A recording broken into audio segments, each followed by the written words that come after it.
కట్ని గ్రామంలో కూటమి ప్రభుత్వం ప్రవేశపెట్టిన స్మార్ట్ కార్డ్ రేషన్ కార్డు పంపిణీ కార్యక్రమంలో ఇక్కడికి వచ్చిన ప్రతి ఒక్కరి పెద్దలకి నా తోటి సహోదరులందరికీ నా నమస్కారం.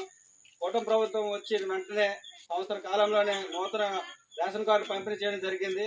గత ప్రభుత్వంతో పోల్చుకుంటే వారు కేంద్ర ప్రభుత్వం ఇచ్చిన నిధులతోనే వారు సొంత ఫోటోలు వేసుకుంటూ ప్రచారంగా వాడుకున్నారు. కానీ కూటమి ప్రభుత్వం మాత్రం ఎటువంటి ప్రచారం కాకుండా గవర్నమెంట్ సింబల్ ద్వారా అభ్యర్థి ఎవరైతే ఉన్నారో వారి ఫోటో పెడుతూ గౌరవంగా స్కాన్ చేస్తే మీ డీటెయిల్స్ అన్నీ వస్తాయి.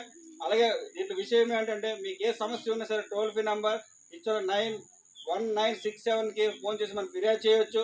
అలాగే ఇటువంటి మంచి ఆలోచనలకు పార్టిసిపేట్ చేస్తున్నటువంటి మన గౌరవ ముఖ్యమంత్రి వర్యులు చంద్రబాబు నాయుడు గారికి, అలాగే మన డిప్యూటీ సీఎం పవన్ కళ్యాణ్ గారికి, అలాగే పౌర సరఫరాల మంత్రివర్యులు నాదెండ్ల మనోహర్ గారికి గొప్ప ఆలోచనలు పెట్టినందుకు, గొప్పవారు ఉంటే గొప్ప ఆలోచనలు వస్తున్న మరొకసారి నిరూపించారు.